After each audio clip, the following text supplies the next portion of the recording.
Thank you so much for joining us tonight to talk about 2024 with my fabulous colleagues and friends. For those of you who braved the heat to be here tonight, we salute you and appreciate you.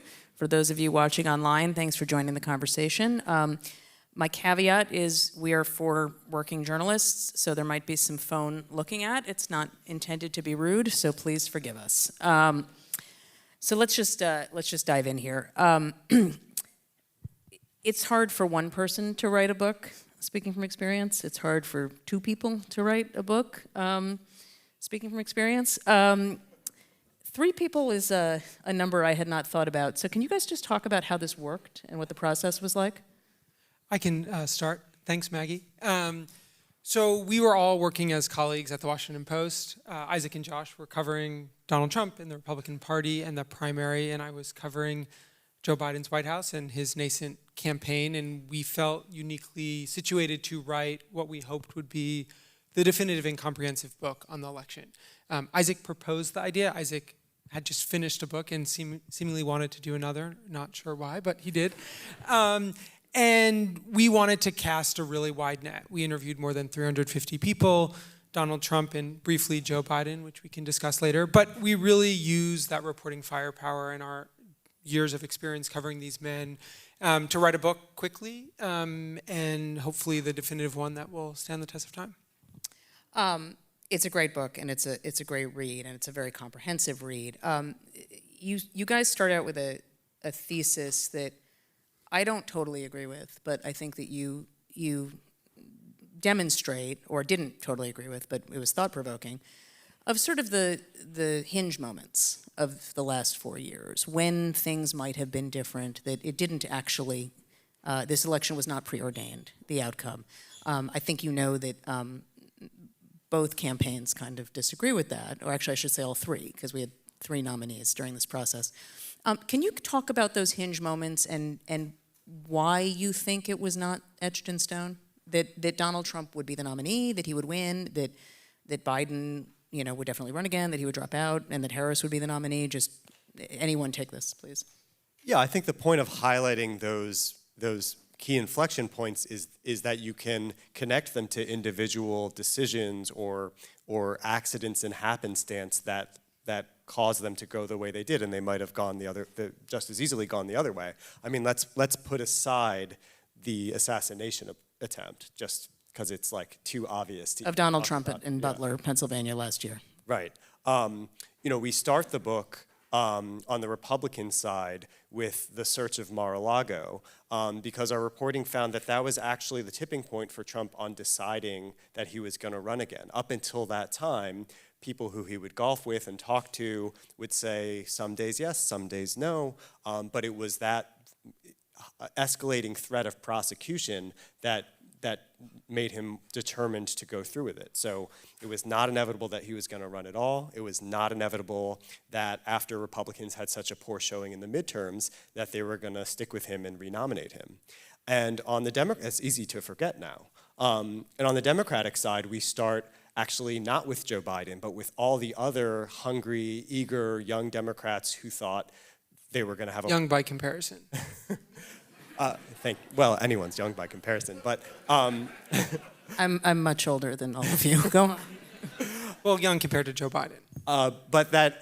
They were also expecting to have a poor showing in the midterms, and that they would use that opportunity to give Biden the old heave-ho and assert themselves as the next generation. And when that surprised them all, they kind of chickened out, and Biden and his team seized that opportunity to kind of head them off, outmaneuver them, and then use the lack of any challenger to validate his justification for obviously running for re-election. So, all those things look obvious because of how they turned out, but when you kind of the book kind of tries to reconstruct how it felt to live through it at the time and capture that uncertainty, but also, with the benefit of knowing what matters so you can kind of get to the why.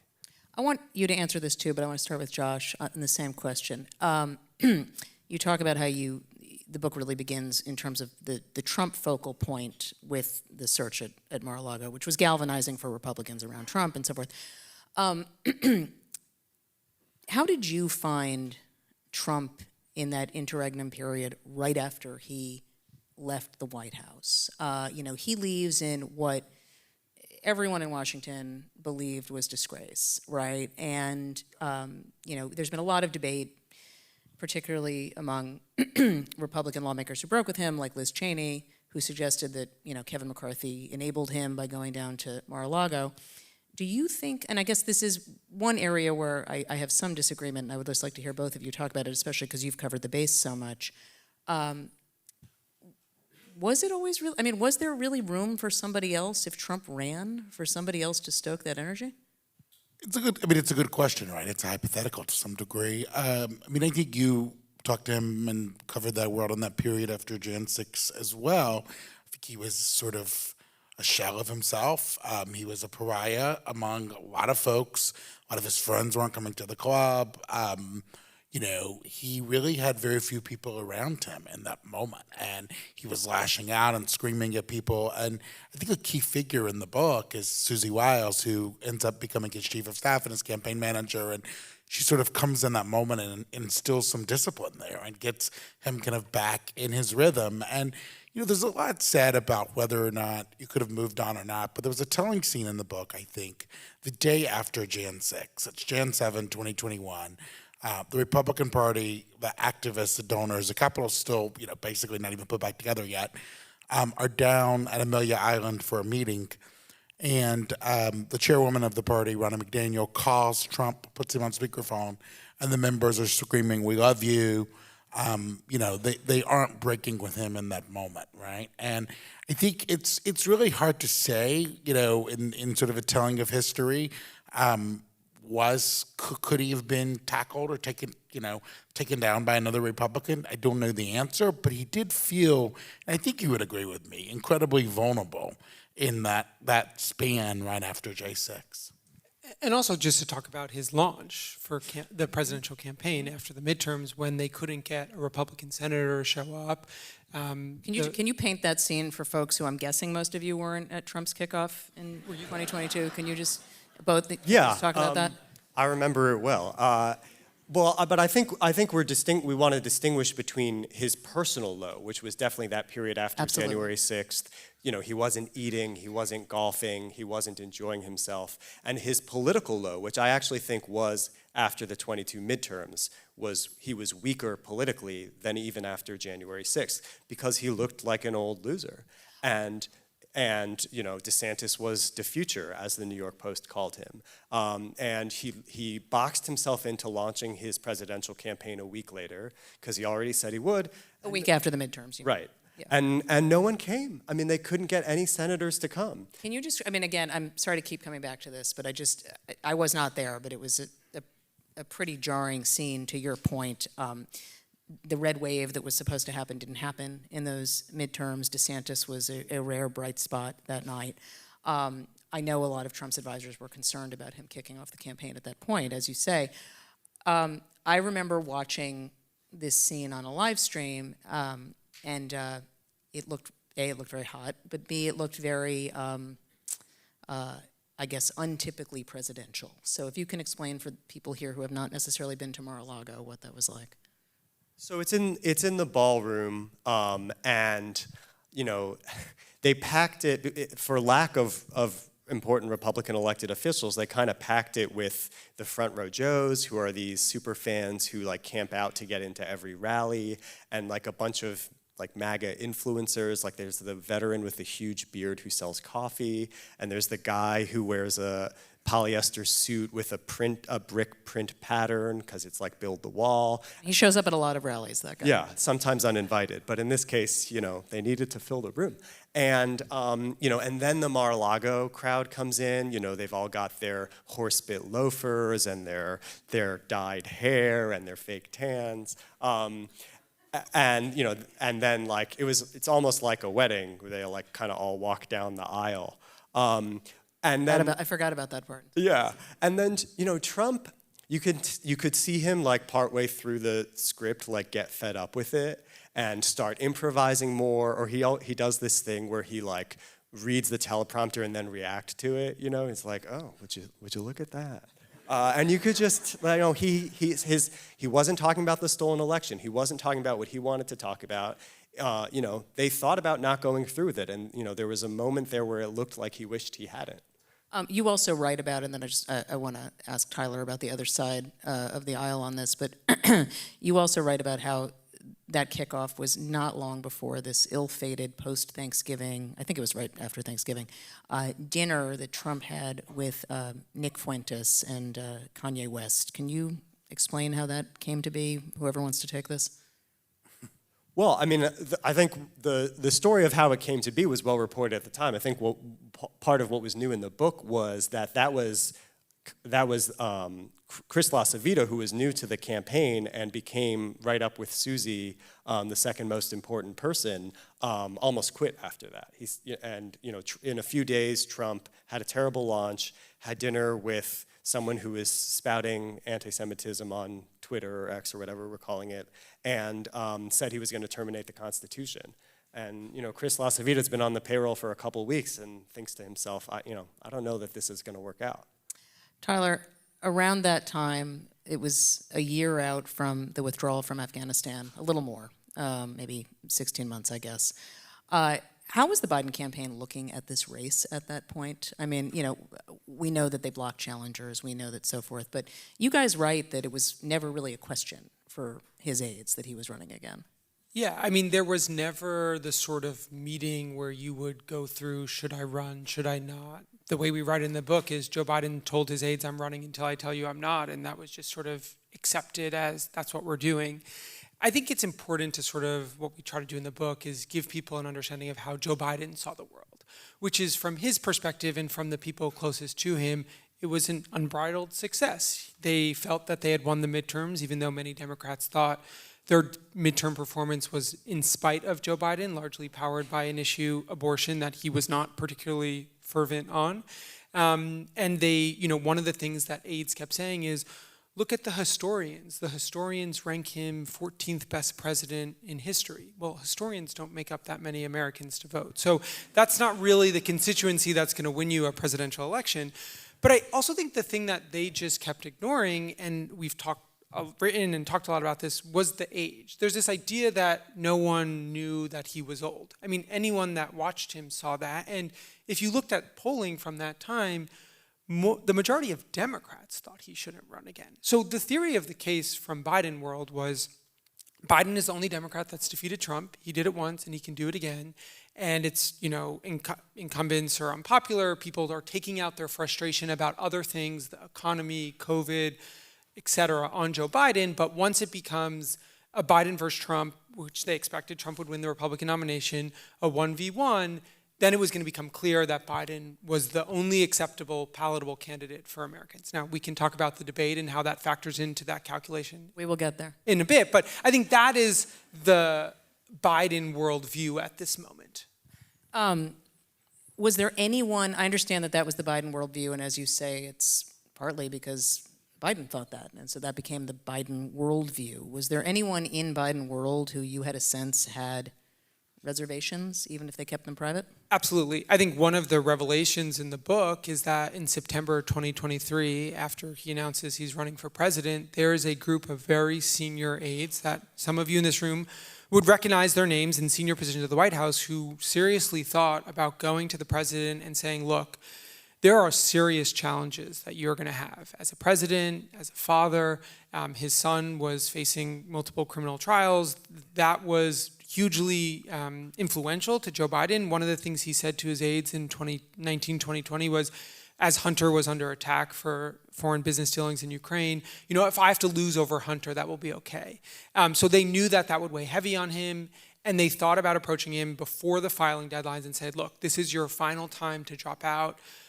You should really think about it. No one was ever going to say, don't do it. Barack Obama came sort of close with his warnings, but then October 7th happened, and he got consumed by the war in Israel.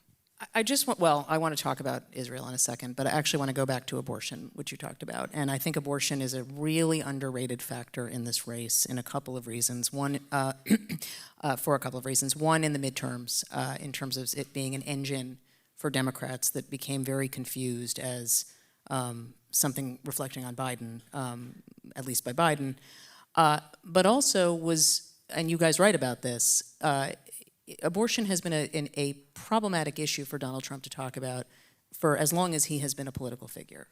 He began I was there at the Conservative Political Action Conference in 2011 when he first announced he was pro-life, which was done in like a sentence to sort of get it out of the way.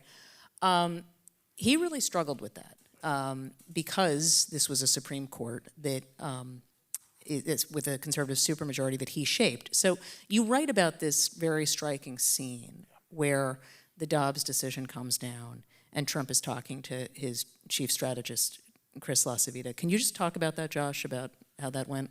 Yeah, I mean, the president who picked the judges that ended up overturning Roe v. Wade was not exactly excited when they overturned Roe v. Wade. I'm sure that will stun all of you. But he turned and said, essentially, we're screwed. I'm not going to curse here in front of this nice crowd, but it might have been a stronger word. You have to read the book to find out. Then he did something sort of interesting, I think, Maggie, and I'd be curious to your take on this too. There were all these folks pressuring him to say, you need a national ban. You need to do 15 weeks. You need to do this. You need to do that. We write in the book about Lindsey Graham, Kellyanne Conway, all of the pro-life activists coming to Mar-a-Lago, really pushing for a national number. And Trump doesn't commit to that. And he comes close and he plays with it and toys with it.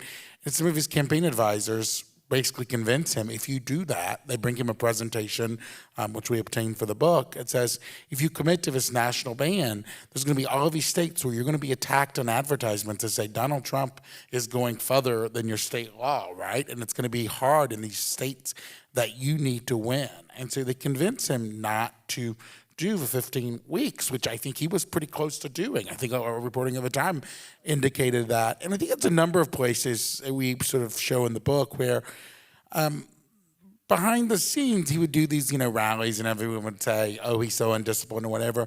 But behind the scenes, this campaign was doing some interesting things, right? Trump says for years, the election's stolen. We're not going to have folks vote early. We only want paper ballots. His campaign convinces him to tape videos that say, vote by mail, vote early. I mean, they have to convince these Republicans to do something that Trump has told them for a long time they shouldn't do on abortion, on sort of how they targeted voters. I mean, one of the memos we got for the book was, early in the campaign, instead of saying, we're going to try to win suburban voters, we're going to try to win all these women over, they said, we're going to run up a score with men. This election is about a gender gap, and it's running up a score with men. They taped all of these podcasts. They did all of these things to do that. I think folks sort of mock them early on, but I think their calculation was kind of right at the end. So I think the way he handled abortion, one of the elements of the book is just how behind the scenes they did a few things that may be a little bit more shrewd than the eye, I think, saw at the time. I totally agree with you. I also think, I want to stay on abortion for 1 second, and then I do want to talk about the expanding of the electorate that he did, although I think you can debate whether it was that Harris just also didn't get Democrats at the same time. But there's no question that the Trump campaign realized that they needed to be looking at different targeting, and they did it pretty effectively. One thing that Trump did that was not helpful to him was he criticized the 6-week abortion ban in Florida, and that sort of tied him in knots too. Can you talk about what you guys write about how he got himself out of that and into that and where it went? Well, that's actually another great what if, because that was an attack that actually scared the Trump team. And they were so the issue was that he was criticizing DeSantis for signing a 6-week abortion law. But Iowa, home of the first caucus, the first nominating contest, had an identical law. And Iowa's very popular Republican governor came out and criticized Trump for that. And it polled not great for Trump. And so his team was already expecting that attack to come. How are they going to handle it? And it never came, because at that exact moment, Haley started to improve, and the DeSantis campaign took its eye off of Trump and moved to attacking Haley.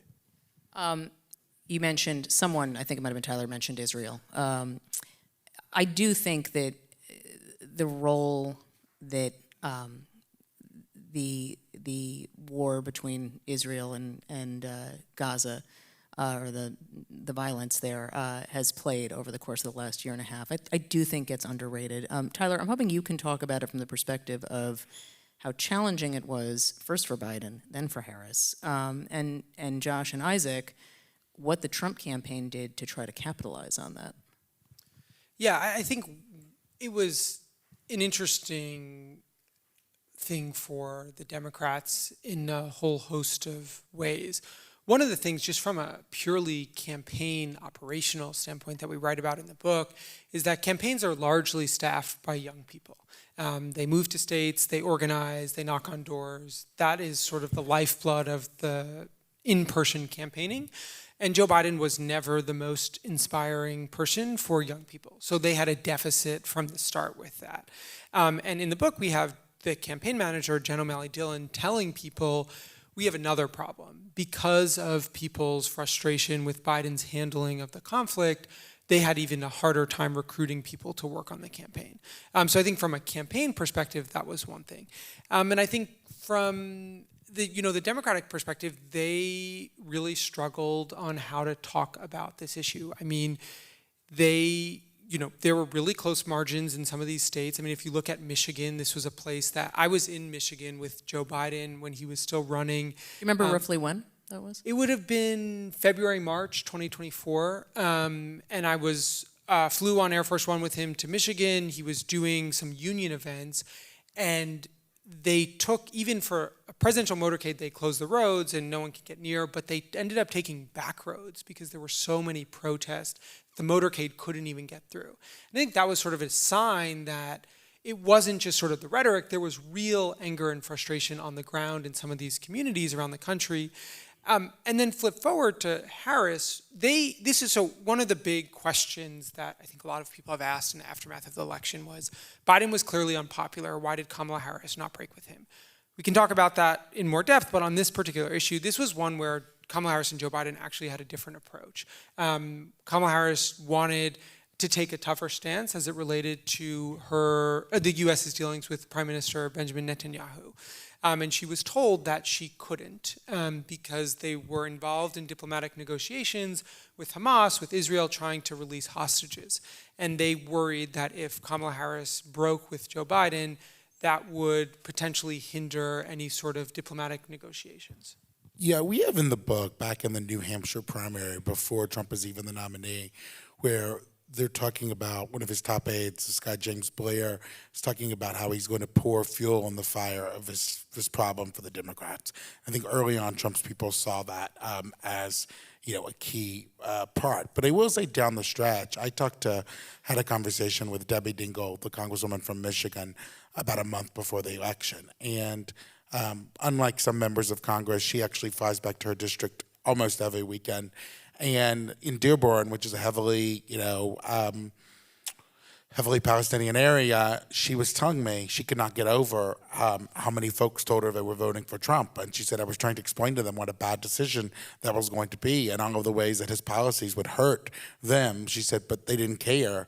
And she said, Trump's going to win Dearborn. And Trump ended up winning Dearborn, right? I think by a pretty decent margin. And a lot of those areas, I think it was a key constituency that really fell away from the Democratic Party, and it wasn't just because they fell away; it was because the Trump folks were trying to bring some of them out. I have so much more that I want to talk to you about, so I'm going to move on to another exclusive you guys got for the book, which was this memo about why Biden should debate early. That was I forget. I believe it was Jen O'Malley Dillon, is that right? Who wrote it? It was the senior people at the White House. So Okay. the Anita Dunns Okay. and the Mike Donlin, Bruce Okay. Reed, that sort of crew in the White House. Can you just explain to folks how this memo came about and what it argued? Yeah. So the way that presidential debates work in this country, or they have historically, The way they used to work. the way they used to work, is there's a commission on presidential debates. It's a bipartisan commission of former elected officials mostly. To be fair, that presidents of both parties, and everyone's especially the hated Bidens, Fred, have complained about for Yeah. some time. I mean, you'll remember in 2020, Trump showed up with COVID, and that was its own scandal. So they organize the debates, and those debates are usually held in September and October. And to my earlier point, Biden's aides knew he was not winning the race, and they knew something needed to change. It's the spring of 2024, and Can I pause you for 1 sec? Did Yes. Biden know that he wasn't winning the race at that point? Or was it just Biden was frustrated by his polling, but he kept getting reassured that that would change and it was okay, and we so the were on numbers were wrong?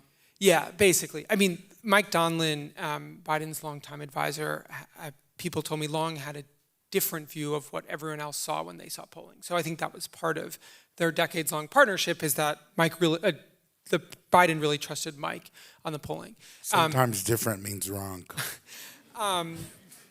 And so in the spring of 2024, they're looking ahead to the summer and basically come to the conclusion that a debate between Biden and Trump in September is too late, in part because a lot of people in other states start voting early, like mail-in balloting starts in the fall in some states.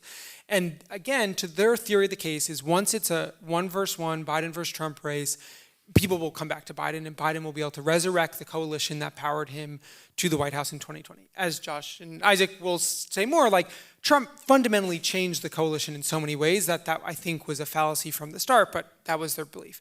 So they write this memo, which we obtained for the book, 6 pages, and say, we recommend to you, the president, that you agree to an earlier debate in June, and the direct quote is to reach the widest audience possible. So in this larger conversation about Joe Biden's aides hiding him from the public, they are arguing to him, actually, you need to go out and reach the widest audience possible. They think that will transform the race. It did transform the race, just not in the way they expected. I want to just pause for a sec because there was an event last year prior to that debate that we didn't touch on yet, which was Trump's criminal trial. And, you write about it some in the book. How significant to Trump's victory do you think those indictments were ultimately in terms of galvanizing his supporters and Republicans and having something of a radicalizing effect? Well, definitely on the Republican side, right? Just asking about the Republican side. Yeah, definitely on the Republican side. I mean, when I interviewed him for the book in January, one of the things he said to me was, I was actually surprised how quickly these people came around and defended me about his Republican opponent. He means, I was going to say, he means like Ron DeSantis. Right, Nikki right. Haley. I can't believe they all said nice slow. things about me, because he's thinking in his mind, like, I wouldn't have said nice things about them if they were indicted. But, Fact check, true. Yeah.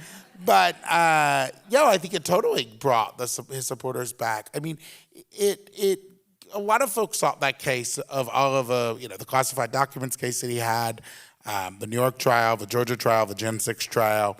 Some of them were more viewed as more legally serious than others. The New York case was viewed, I think, by most legal observers as the weakest of the cases, right? The criminal case. Of the criminal cases against him, right? It went first. Sort of played out in public in the New York courtroom. And one of the things I kind of realized for the book, maybe Maggie, you realized this before, but I always saw Trump sort of flailing away at judges and the criminal justice system as just sort of this angry, pugilistic, just sort of reaction. But he and his team had a little bit more of a strategy than I thought they did, right, reporting out for the book. And it was twofold, right? He was trying to undercut the public sentiment at every turn, and in some cases, prosecutors and things they did, particularly in Georgia, I think helped him do that, right? But his team was also doing everything they could to delay these cases, right? We write about sort of their determined and in a lot of ways really effective strategy at delaying. So they're drawing these things out as long as they can. Meanwhile, he's sort of undercutting all of these prosecutors at the same time, and it really ended up working in the way he wanted it to work. But that trial in New York, he was quite livid. He was screaming at his lawyers in the back. He could not stand watching some of the testimony, particularly from Stormy Daniels. And at the end, you would think in traditional American politics, when the candidate is convicted on 34 counts of felonies, like that would be a problem and I think some of his people last summer, and I'm sure you heard this too, were trying to figure out, was it going to be a big issue? And it wasn't. I'll tell you, so what I was thinking about when you were talking about how it helped him, all these cases in general helped him, including the fact that the New York criminal case went first, because the one that was seen as the strongest was the one related to his retention of documents at Mar-a-Lago, as you know, and you have written about that extensively too. But he raised a ton of money off of these cases and these indictments, and it's money that he has continued to raise off of a sense of, grievance. But I think New York is New York is different than a lot of people think of it, in the sense that it's not. I think it should be pretty clear to everybody, based on the recent Democratic primary, that it's a changing electorate, but also there are parts of New York that are extremely progressive, and there are parts of New York that are pretty conservative, and including in the 5 boroughs. And so what I remember covering that trial, and I was there every day, was when the verdict came down, there was like a tremendous amount of celebrating in the park across from the courthouse, which played its own weird role in the case, because a man lit himself on fire on, I think it was the first day of jury selection. But the court officers who had to go, everything was on lockdown during the verdict, to let Trump get out of the vicinity, and it took him a while to leave. But while I was waiting to be allowed to go where I needed to go, one of the court officers was saying to someone else, people should really be careful what they wish for. And it wasn't meant as a threat, it wasn't meant as whatever, it was, you unleash a reaction with something. And so it really underscored where this might be headed, which, do you want to say something? I didn't want to. And a lot of the court officers, I think, were sympathetic to Trump. A lot of them in were. the case. I mean, well, he has a long relationship with the court officers. One of the things that his No, I don't mean it like that. The head of the longtime head of the court officers union was a consultant on the Woolman Rink project in Central Park. Anyway, continue. wow. Sorry. Buy the paperback edition of Confidence Not in Man for more. Go ahead. One of the things, though, that his folks said to me was during that trial, some of the court officers would privately express sympathy with him and empathy with him, and that he actually took a lot of sort of support from that in an otherwise miserable situation. One of the court officers even wrote him a letter that someone showed me, saying how they thought it was so unfair, and I think Trump loved that. There's a lot in the book about the fallout on the debate on either side and how bad it was. I want you guys to just quickly talk about that, because I still have a ton of stuff I want to talk about before we turn to these guys. But so this debate happens. What was Trump's reaction to how it was going, and what was Biden's reaction after it was over? Anyone take it? Yeah, I was struck by what Trump said when he walked off. He kept calling it sad. That when he was on stage, he was kind of like making fun of Biden. Like, there's at one point he says, I don't even know what he said. But there seemed to be, he seemed to interact with it differently in private. Maybe thinking about his own mortality, repeatedly calling it sad. And then he very quickly turned on his advisors as it became clear that the Democrats might pull Biden, which they had assured him would not happen. And that really sent him into a funk for August. I think the lowest of the low was that night that his plane broke and he called you from the airport. And he felt like, Not a nice chat. he felt like, that he had won. This was supposed to be over. Now he had to start over against an opponent he didn't respect. And he kept saying it was so unfair. And he came very close to blowing it all up because he was so mad. It was almost the 2016 Trump again. And on the Biden side, it was a remarkable bubble. Like, I was actually, by chance, happened to be the print pool reporter for that trip. So I was on Air Force One. I flew from Joint Base Andrews to Atlanta, went to the debate hall with him, came out of it, went to North Carolina, went to New York, went to the Hamptons, and then dropped him off at Camp David, where he met his family, where people thought it was a family crisis meeting, and it was really a photo shoot with Annie Leibovitz. But what was remarkable about that time period was it was as if nothing really had happened. I remember we were in New York City, there was a Stonewall anniversary event, and we're standing in the middle of Greenwich Village, and the New York Times editorial board has called for him to drop out. Thomas Friedman has called for him to drop out. Like, all these people are melting down, and the aides are like concerned, but mostly like fine. And there's a scene in the book where Biden is flying to East Hampton to go to a fundraiser, and he's sitting at this table in the Air Force One, and he asks aides, like, what's happening? How's it going? And they're all like, it's okay, another thing to get through. And someone overhears the conversation. It's like, what is going on? Like, the party is melting down. And for Biden, it's as if it's just, another hiccup.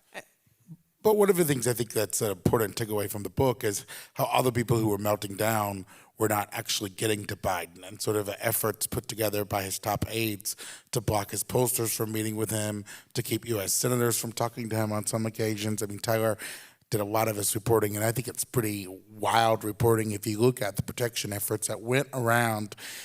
There was sort of not, it's not like, oh, they didn't want the public to see Biden. It was that they didn't want people who would bring bad news to get in front of Biden. And I mean, including, can you imagine a campaign's pollsters who do all the polls for the campaign never meeting with a candidate? And they present the polls to senior White House aides, and the aides say, your job is to give us a reason how we can win. It's not to tell us the truth. I mean, that's in the book. I mean, that's pretty remarkable. Well, I mean, actually, a related point, and I want to talk about Butler in a second, but we've all written stories about, similar behavior with Trump in 2020 and in 2016.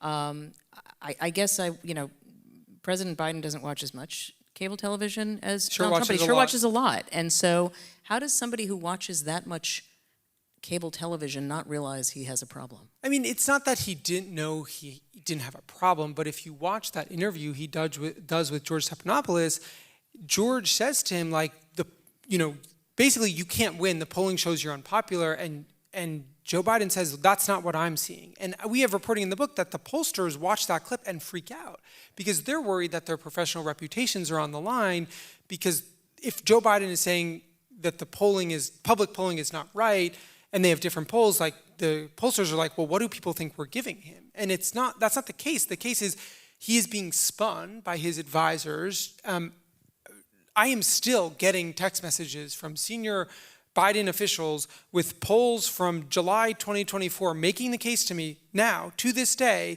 that they could have won. The polls all show Joe Biden. What? I'm sorry. Yes.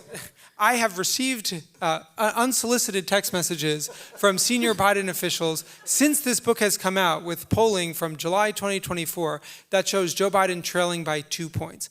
Now, their argument is he could have won, but if you ask anyone that worked on the campaign, if you're trailing by 2 points nationally, you're trailing by a lot more in the battleground states, and national polls don't matter in electoral college. Well, I mean, also, hasn't David Plouffe said openly that there were no polls with him winning internally? I mean, or is it Harris that he said that? Yeah, I mean, that's Harris. But okay. If you talk to the pollsters on the campaign, I mean, we have this remarkable scene in the book that Josh was referencing where they were supposed to meet with Biden. They never did, so they give a presentation to Biden's senior aides, and the thesis is, you can't win.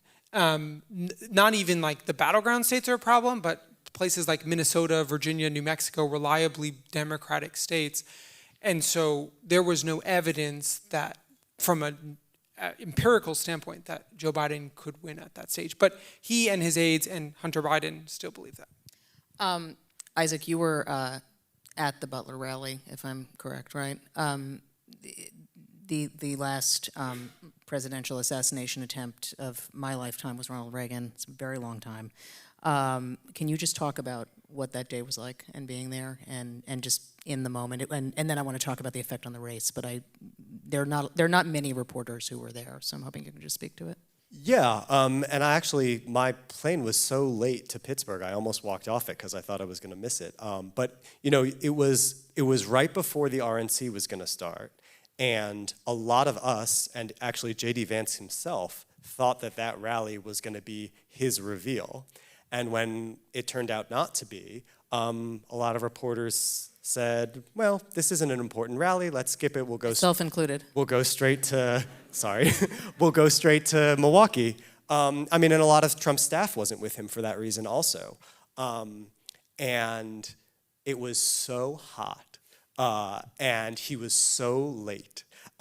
And so, I do remember that it was less festive and more tense than a typical rally for that reason. Like people were hundreds of people needed treatment for heat exhaustion. Like people were getting mad waiting for him. We had no idea that the police were searching for a suspicious person, and Trump's detail didn't either. And when it happened, it felt like forever.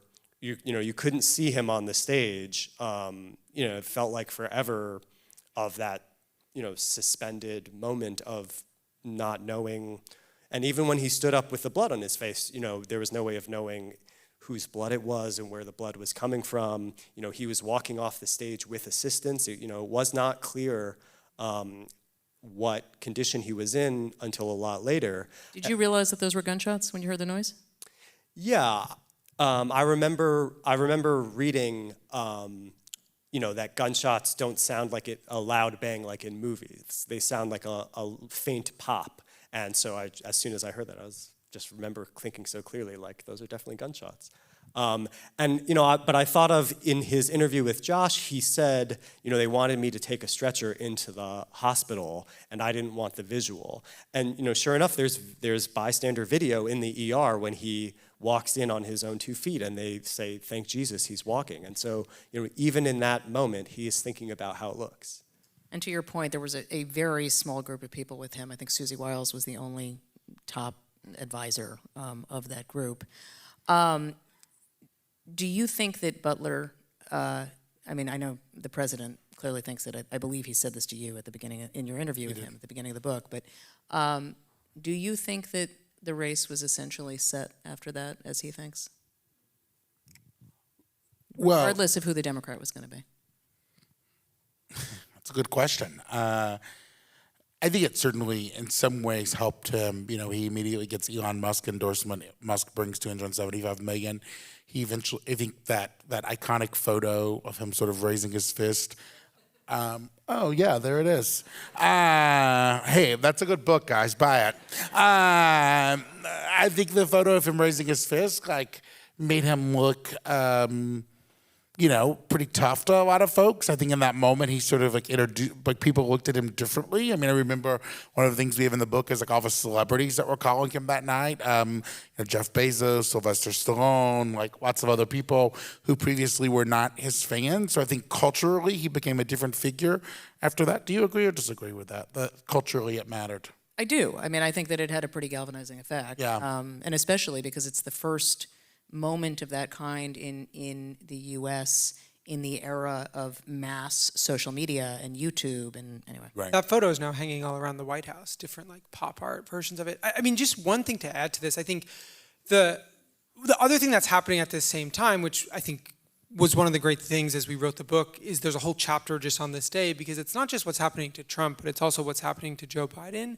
The same time that Trump is at this rally in Butler, Joe Biden has 2 very contentious calls with groups of lawmakers, both of whom basically tell him to drop out. And then he meets with Chuck Schumer, who also essentially tells him to drop out. And I think the contrast between Trump at that moment standing up like that photo and the last sort of big image of Joe Biden is him at that debate stage. I just think that split screen is also just such a crucial inflection point in this election. We have some audience questions, but I have just a few more of my own that I'll go quick, sorry. And then we will dive in. Tyler, you have covered the last White House. You're covering the current White House. Can you describe some of the differences for these folks? And can you also tell me who, Democrats have been having a bit of a reckoning. Have they solved that reckoning, or where does that stand? No.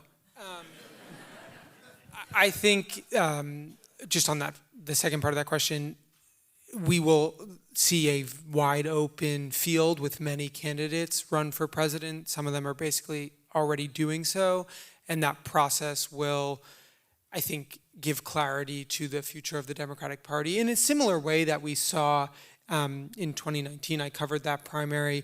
I think that was so reactive to Trump. It was who could beat Trump. I think we're in a different moment where there will be generational calls, policy divides. There'll just be a whole host of issues the Democrats work out that will largely, I don't even think the midterms will solve it. I think it'll be the presidential election.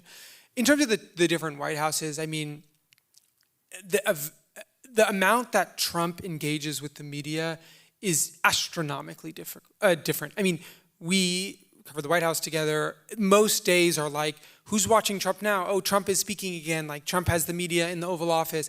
In my 4 years covering Joe Biden, I never once was in the Oval Office. I've already been in the Oval Office watching Trump give like a lengthy press conference. So I think that just sort of amount that Trump is engaging with the public is just dramatically different. He's not, I think that is just the clearest difference, is how much we're seeing him. Josh, what do you see as, you covered both Trump, you're covering this one, albeit in a different role, but, and you covered the last one. What do you see as the differences? The main difference is this one is not filled, I think, with people who are trying to destroy each other. Or who didn't like him. Or who didn't like him, yeah. I mean, the first Trump White House, for better or worse, was made up of kind of a lot of kind of different proverbial animals at the zoo, right? From his family to factions of the party to RNC loyalists to, I mean, and they all sort of had competing aims and were, you remember covering 2017, it was, if you couldn't get a story out of that White House, like you were blind and deaf, right? I mean, there was wild stuff happening every day. I think they've tamped that down a lot. I don't think that happens nearly as much this time.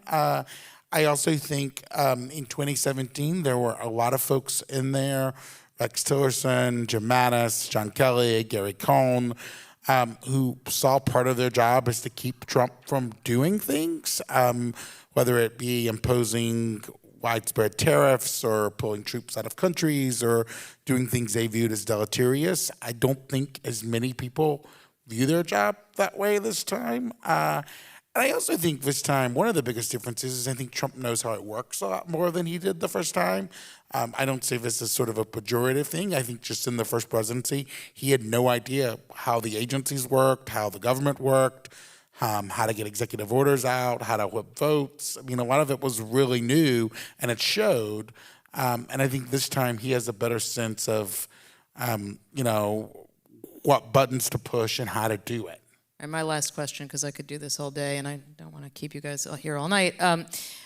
You make a case about Kamala Harris's own flaws as a candidate, but you also make a pretty compelling case that she was pretty tied up from the start based on Biden's demands. Tyler, can you just talk a little bit about that? How realistic was it that she was ever going to have a real chance here? Yeah, I mean, I think one of my favorite chapters of the book is the scene in which she's taking over the campaign, and Biden calls her to tell her that he's dropping out and he's going to endorse her, but he says, I'm not going to endorse you right away. He's going to wait a few days. And that is like the first moment where it's like, this is going to be a challenge, right? She basically says to him, you have to. If you're going to endorse me, do it now, because if you don't, you're giving a window of opportunity for challengers to get in, and then it'll look like you caved to pressure to endorse me. So that's the one thing. Another thing is, I mean, and this is the moment that just drives her aides insane. The day of the debate, Biden calls Harris. It's ostensibly to wish her good luck, the biggest moment of her political career. She's facing off with Donald Trump.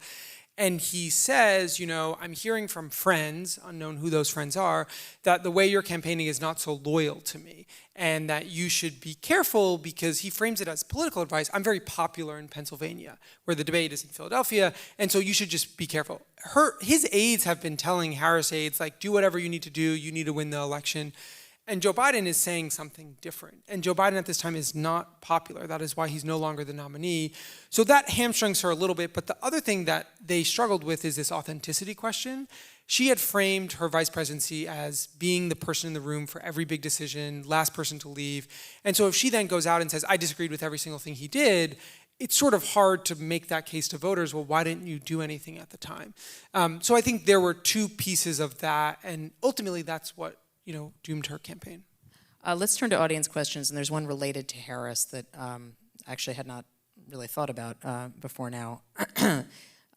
Had RFK Jr. stayed in the race, would Harris have won one of the 5 battleground states? I think there were 6 battleground states, right? But what role did RFK's endorsement have in terms of Trump?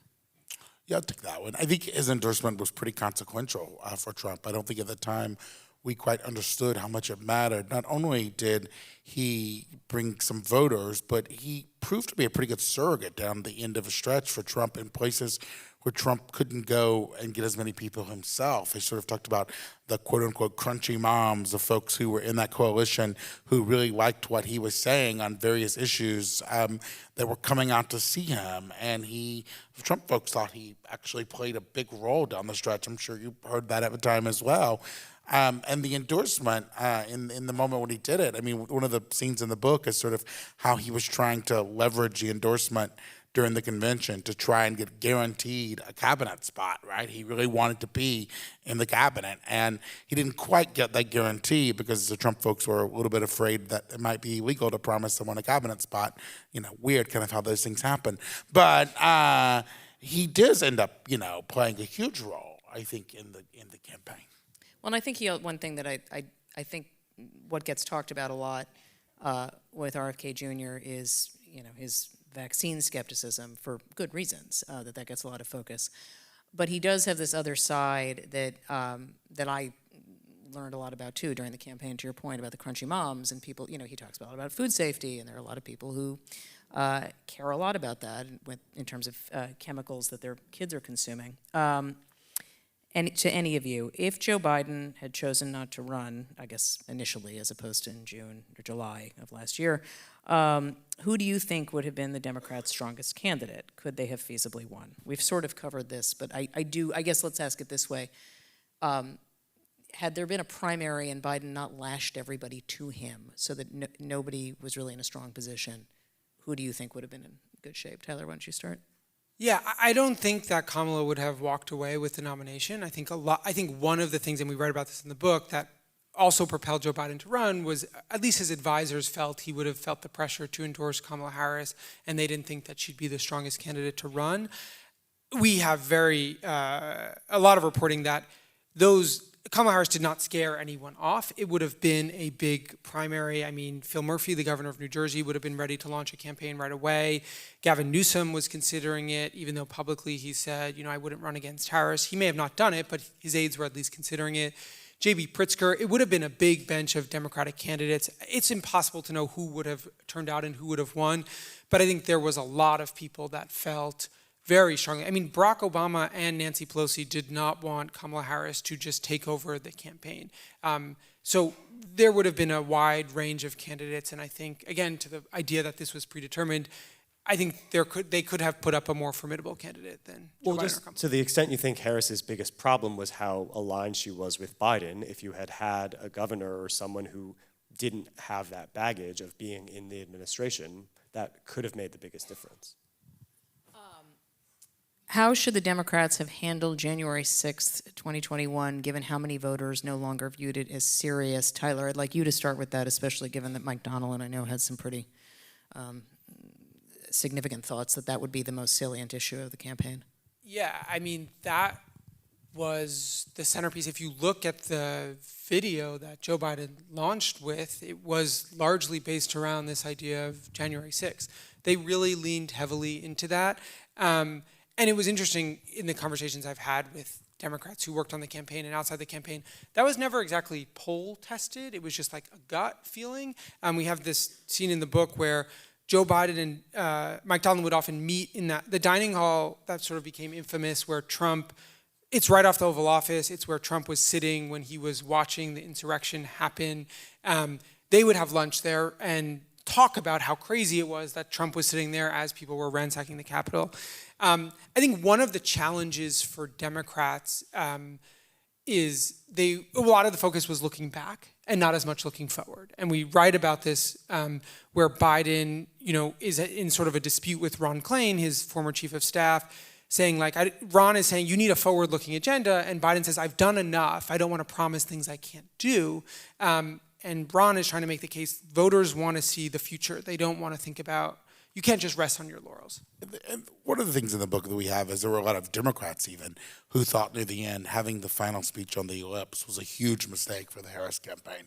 And folks were saying this should not be your closing message. I mean, Obama among them. Obama among them. But I think what comes through in the final chapters of the book is just that the Republican side, Trump's side, were campaigning on things that people said they cared about and that said that they were really going to make the election about: the economy, immigration, and some of the Democratic message, while often fair criticism of Trump, often saying things that were indisputably true on some cases, were just things people just didn't care about, right? They didn't seem to really care about it. I think it was another example of the Democrats learning the wrong lesson from the midterms, because they did heavily run on an extremism with some shades of January 6th message in the midterms, and that worked very well for them. But the midterms are a different electorate. And Joe Biden wasn't on the ballot. And the Republicans learned the right lesson from the midterms, which was that the people who vote more frequently are trending toward the Democrats. We need to change the electorate. And they did that successfully.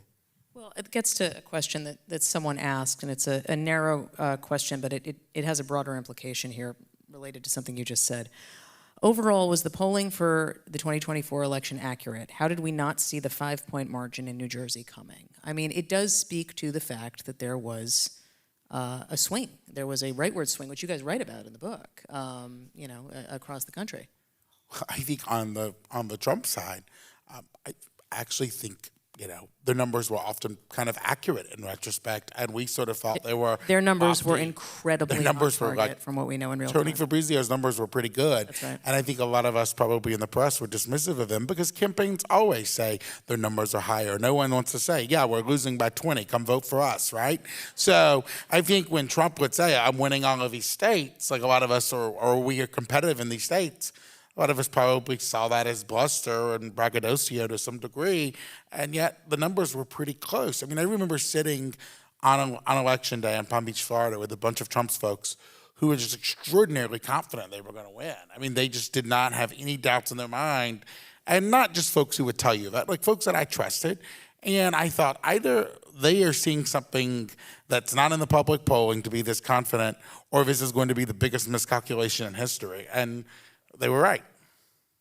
This is the last audience question I'm going to ask, but I'm going to lead it into something that we were talking about before we came out here, and I do think it's important.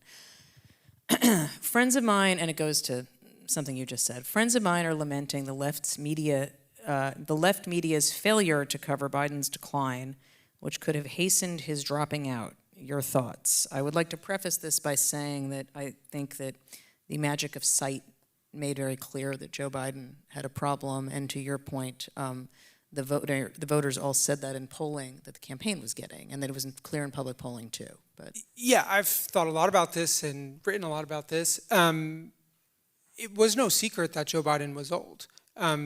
You could see it in real time, and it was a concern in 2019 when I was covering him in Iowa, and he came in fourth place in the Iowa caucuses and fifth place in New Hampshire. Like, those are states where you heavily campaign, you have to do a lot of retail politicking in sort of small speeches, and it wasn't going well. And I also think, voters felt that way. Like, if you look at the polling from 2021, 2022, the majority of not just voters, but Democrats thought he was too old to run. So it was a universal phenomenon, and when you brought that to the Biden folks, they would say, well, they're going to have no choice. It's going to be Biden or Trump. And we would write, like, voters are telling you don't do this, and they're saying, no, you have no choice. And so I think regardless of what, it's sort of in some ways, the media was writing about it, voters were writing about it, voters were telling reporters, but the Democratic Party leadership didn't say anything, right? Like, the only person that did was Dean Phillips, a Minnesota congressman that no one had ever heard of, and so he was just roundly dismissed. And he got really aggressively beaten down Totally. by members of his party. And folks at the time were a little less willing to talk to reporters about it and talk about it publicly. I mean, I remember where I worked, the Wall Street Journal did a story in June of 2024 saying that he was slipping, and the White House put extraordinary pressure on the Journal not to run that story, and slimed the reporter. And slimed the reporters, and had all of these lawmakers call and say, oh, I was with Biden, he was doing great. It's kind of ironic. Some of those lawmakers now go on TV and say he should have never ran, but whatever. But, now it's sort of common wisdom that all of those folks saw it and XYZ. But I remember being at the Post with Tyler. I mean, Tyler was trying to do reporting on that vein, and people wouldn't help. They wouldn't talk. They would actually tell you they were telling not the truth, right? At the time. I think they were lying. There was high-profile examples of this. Like, we wrote a story, Biden had an event, and he called out to a congresswoman who had died recently. And he said, "Are you here?" So, like, it wasn't like these were things that no one saw or happen. I think a lot of people didn't pay attention to it. But even those that were, not that tuned into every Joe Biden speech like I was, clearly felt he was too old because they were telling pollsters. I want to end on the flip side question, which I get a lot, which is, as someone who has almost exclusively covered Trump for the last 70 years, that 150 years, is that 725 years. Is that you all didn't do enough. You all didn't do enough. When you didn't say what he was going to do. You didn't cover. I point to a series that Jonathan Swan and Charlie Savage and I did, which was called "If Trump Wins." We did not actually have an "If Biden Wins" series, where we laid out his plan for the largest deportation effort in U.S. history. His effort. Oh, sorry, that's a medicine alert. His plan for deportations. His plan to try to make it easier to fire career workers, his plan to find lawyers who would help him get to a yes. I feel like it holds up. I know that you did very similar work at the Post, and so... I just don't subscribe to that criticism. I mean, there's a lot of things you can say about the media, critical, probably some of them fair, but if you read the Times and the Post and the Wall Street Journal, we covered and Politico, extensively everything that he proposed, everything he was proposing behind the scenes, all of the criminal trials.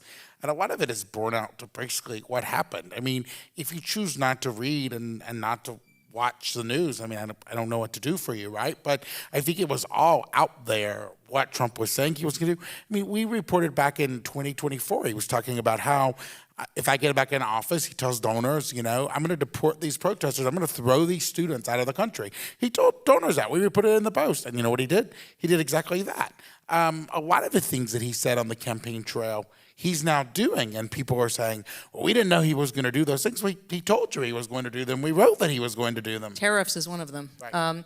We will end on that note. The book is a New York Times bestseller. Hope you guys all pick it up. Thank you so much for coming tonight. Congratulations, guys.